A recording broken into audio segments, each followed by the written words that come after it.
اللہ کے رسول صلی اللہ علیہ وسلم آپ کی جان کے جو دشمن تھے وہ آپ کی جان کے کیسے رکھوالے بن گئے، محبت کی آپ وہ کہ کیا آپ میسر کریں گے اسے۔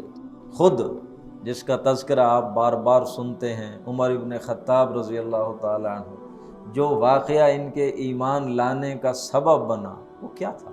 وہ تو کہہ رہے تھے کہ جناب میں یہ معاملہ صاف کراتا ہوں آج، مطلب کیا یہ روز روز کا، جان لینا چاہتے تھے۔ لیکن پھر بعد میں اللہ کے رسول نے پوچھا صلی اللہ علیہ وسلم، عمر تم مجھ سے کتنی محبت کرتے؟ بہرحال پھر آخر میں آپ حضرت عمر نے کہا کہ اب آپ مجھے اپنی جان سے بھی زیادہ عظیم۔ آپ نے فرمایا اللہ اب تمہارا ایمان پورا ہو۔ جو جان کے پیاسے تھے وہ اپنی جان سے بھی بڑھ کر اللہ کے رسول صلی اللہ علیہ وسلم سے پیار کرنے والے۔ اور واقعات کتنے ہیں، حضرت ثمامہ کا واقعہ آتا ہے جب آپ صلی اللہ علیہ وسلم کی طرف دیکھنا نہیں چاہتا، 3 دن ستون سے بندھا رہا، آپ صلی اللہ علیہ وسلم روزانہ جاتے تھے، بلاتے تھے، بات کرتے تھے اسے، وہ چہرہ پھیر لیتا تھا، دیکھتا نہیں تھا آپ صلی اللہ علیہ وسلم کی طرف۔ 3 دن آپ صلی اللہ علیہ وسلم نے یہ کام کیا، مسجد نبوی کے اندر کھجور کے ستون سے بندھا ہوا۔ تیسرے دن آپ نے فرمایا چھوڑ دو بھائی، بڑا آدمی ہے، یہ کہاں ہماری بات سنتا ہے۔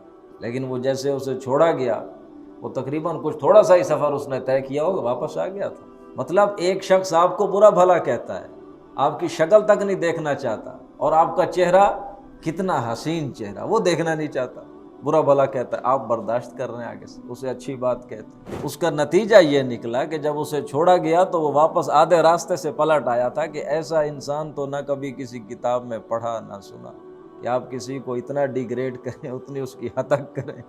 تو یہ ایسا شخص کوئی نہیں ہو سکتا کہ جو جھوٹا ہو، مفاد پرست ہو۔ تو مسلمانوں کو بھی یہی تعلیم ہے، جو کردار محمد الرسول اللہ صلی اللہ علیہ وسلم کا تھا اسی کی تعلیم اللہ اپنے مومن بندوں کو بھی دے رہے ہیں۔ قل لعبادی یقول التی ہی احسن ان الشیطان ینزغ بینہم۔ اگر یہ اچھی بات نہیں کریں گے تو شیطان تو چاہتا ہی ہے جو کچھ اس نے کہا یہ اس سے بڑھ کر کہے، پھر وہ اس سے بڑھ کر یہ لڑائی فساد بڑھتا چلا جائے۔